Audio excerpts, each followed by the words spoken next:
नमस्कार, welcome to Indian hegemony. मैं हूं अरहम मित्तल। ना पूरे ग्लोबल मीडिया में केवल एक ही बात डिस्कस की जा रही है कि कैसे नाटो ने रशियन ड्रोन्स को शूट डाउन कर दिया। पूरे दुनिया में आज के टाइम में ये एक ट्रेंड टॉपिक बना हुआ है कि नाटो ने रशिया के ड्रोन्स को शूट डाउन कर दिया। आप यहां पर वेरियस आर्टिकल्स देख पाओगे। Poland intercept Russian drones returning from attacking Ukraine. Same यहां पर CNN लिखता है कि NATO shoots down Russian drones in Polish airspace, accusing Moscow of being absolutely reckless. Now exactly यहाँ पर हुआ क्या कि रशिया एज यूजुअल यूक्रेन की बॉम्बिंग कर रहा था और इस अटैक में रशिया ने 300-400 के करीब ड्रोन्स का इस्तेमाल किया जो कि यूक्रेन की वेस्टर्न टेरिटरी के ऊपर अटैक करने वाले थे ना। उस अटैक में कुछ ड्रोन्स यूक्रेन को पार करके पोलैंड में चले गए और जैसे ही वो पोलैंड में गए पोलिश और नाटो की एयरफोर्स तुरंत एक्टिवेट हो गया। उन्होंने उन ड्रोन्स को शूट डाउन कर दिया। नाउ इस डेवलपमेंट से पूरा यूरोप काफ़ी ज़्यादा पैनिक में गया हुआ है क्योंकि व्लादिमीर पुतिन एक ऐसे इंसान है जो किसी से भी डरते नहीं हैं, मन चाहा करते हैं। जब से डोनाल्ड ट्रंप प्रेसिडेंट इलेक्ट होके आए हैं उन्होंने कहा था कि मैं 24 घंटे में मतलब एक दिन में वो रुकवा दूंगा रशिया और यूक्रेन की, लेकिन लगभग एक साल होने को आया है, अभी तक वॉर चल ही रही है। सारी पीस डील्स कोलैप्स कर रही हैं। अभी डोनाल्ड ट्रंप और व्लादिमीर पुतिन की अलास्का में भी मीटिंग हुई जो कि एक काफ़ी ज़्यादा बड़ा फेलियर रहा।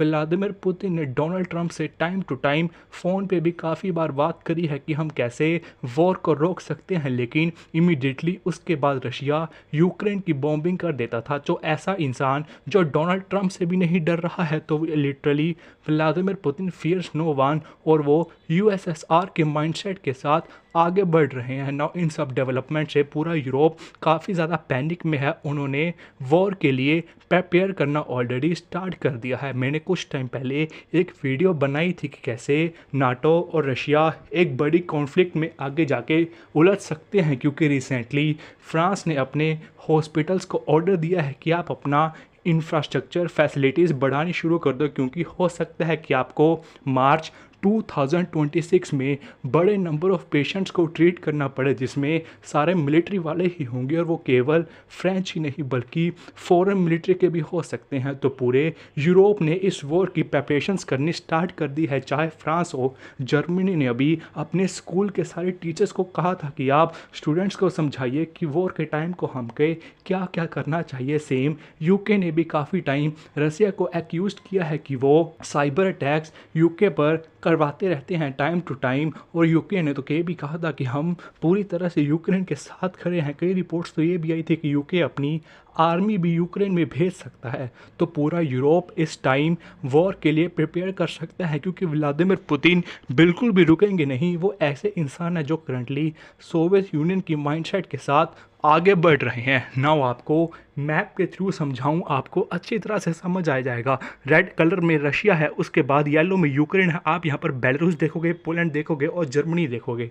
आपको इन 5 कंट्रीज़ को ध्यान रखना है। नाउ सबसे पहले रशिया तो यूक्रेन पर अटैक कर रहा है और जिस हिसाब से वॉर चल रही है लगता नहीं है कि रशिया रुकने वाला है। धीरे धीरे करके time to time Russia easily पूरा यूक्रेन कब्जा सकता है। नाउ बेलारूस रशिया का काफ़ी ज़्यादा स्ट्रॉन्गेस्ट अलाई है। रशिया इवन की अपनी मिसाइल्स, न्यूक्लियर बॉम्ब्स भी बेलारूस में डिप्लॉय करके रखता है। आप ऐसे मान के चलो जो चीज़ रशिया कहेगा वही बेलारूस करेगा। तो फ्यूचर में अगर टेंशंस एक्सकलेट होंगी तो पक्का बेलारूस में कूदने वाला है। नाउ पोलैंड यूक्रेन के साथ भी और बेलारूस के साथ भी एक बड़ा बॉर्डर शेयर करता है। अगर इन फ्यूचर रशिया ने यूक्रेन को कब्जा लिया और बेलारूस वॉर में उतर आया तो पोलैंड के लिए एक डायरेक्ट काफ़ी ज़्यादा बड़ा खतरा बन जाएगा क्योंकि पोलैंड एक काफ़ी ज़्यादा बड़ी बॉर्डर शेयर करता है और पूरी नाटो के लिए पोलैंड एक फ्रंट लाइन है। अगर व्लादिमीर पुतिन यूक्रेन तक ही नहीं रुके, आगे बढ़ने को आए, उन्होंने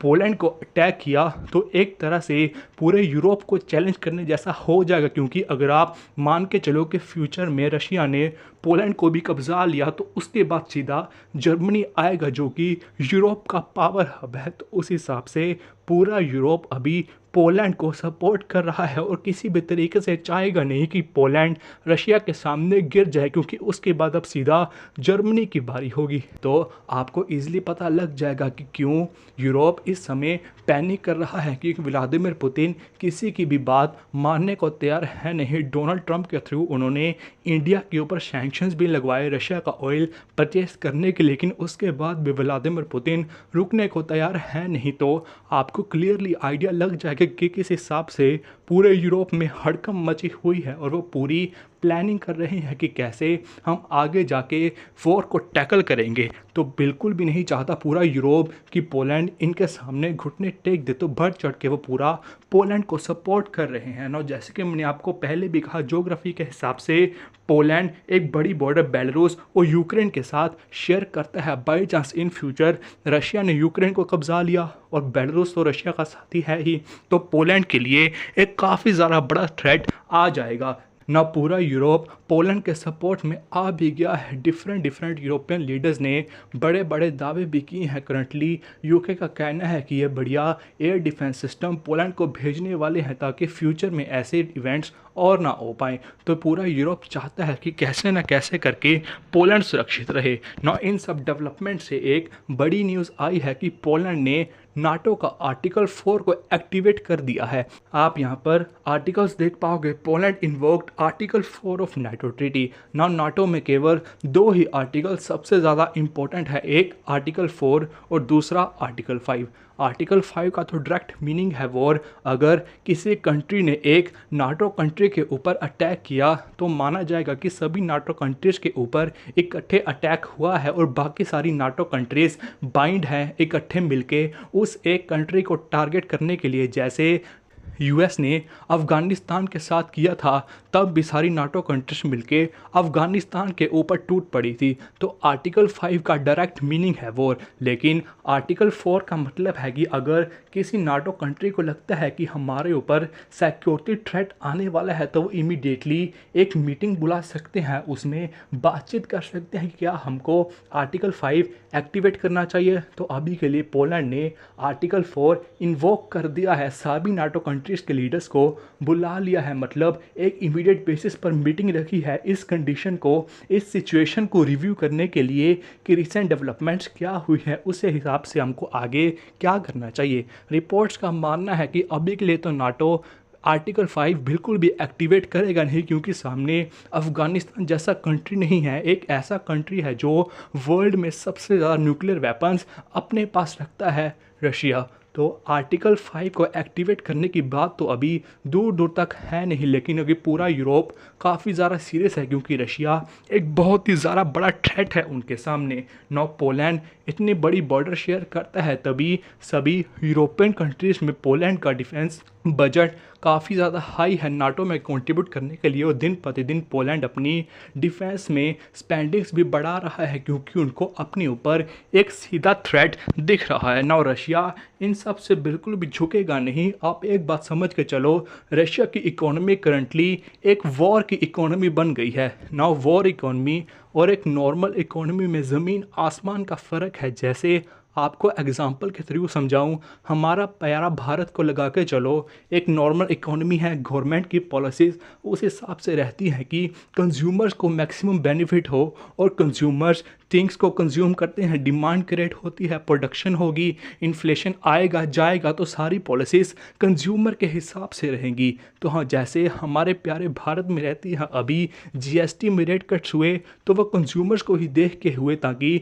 डिमांड और ज़्यादा बूस्ट हो। लेकिन वॉर इकोनॉमी में ऐसा रहता नहीं है। Most of the time government ये सब कुछ कंट्रोल करती है और उनका मेन फोकस यही रहता है कि हमको कैसे ना कैसे करके मिलिट्री वेपन्स एम्यूनिशंस को उनकी प्रोडक्शन काफ़ी ज़्यादा इंक्रीज़ करनी है ताकि कंट्री को कोई नुकसान ना हो। गवर्नमेंट अपने सिटीजन्स को काफ़ी सारे पैसे बांटती है ताकि आप यूक्रेन वाली वॉर में पार्टिसिपेट करो तो सिटीजन्स वॉर में पार्टिसिपेट करते हैं, उनको खुला पैसा मिलता है। अभी रशिया पर काफ़ी सारे सैंक्शंस भी लगे हुए हैं तो सारी फॉरेन कंपनीज रशिया से जा भी चुकी हैं, तो रशिया के लोकल ब्रांड ही हैं थोड़े बहुत जो थिंग्स को प्रोड्यूस कर रहे हैं। तो अभी रशिया के सिटीजन्स को ही आदत लग गई है कि कम से कम कंज्यूम करें, जो रशिया में प्रोड्यूस हो रहा है केबल वही कंज्यूम करें। रशिया की इकोनॉमी एक वॉर इकोनॉमी बन गई है, इनके सिटीजन्स का भी अब काफ़ी सारा डिमांड कम हो गया है। गवर्नमेंट की भी सारी नज़र वॉर पर है, डिफेंस स्पेंडिंग पर है, तो इनकी इकोनॉमी पूरी वॉर इकोनॉमी बन चुकी है। और रशिया के वेरियस मिनिस्टर ने भी कहा है हम आगे जाके 10-20 साल की भी वॉर करने के लिए तैयार हैं।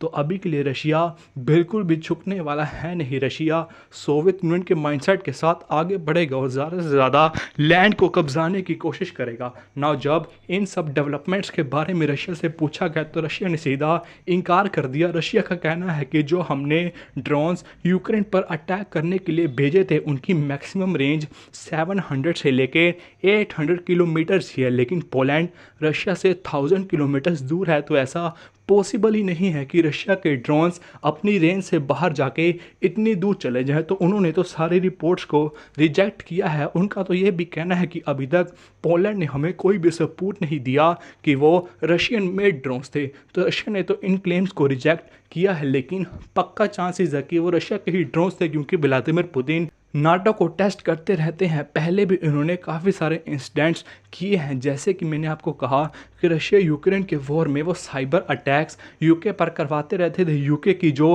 अंडर वाटर केबल्स है उनको भी अपनी सबमरीन के थ्रू अटैक करवाते रहते थे। तो ये पक्का रशियन मेड ड्रोन्स ही हैं। आगे जाके फ्यूचर में टेंशन काफ़ी ज़्यादा एक्सकलेट होने वाली हैं।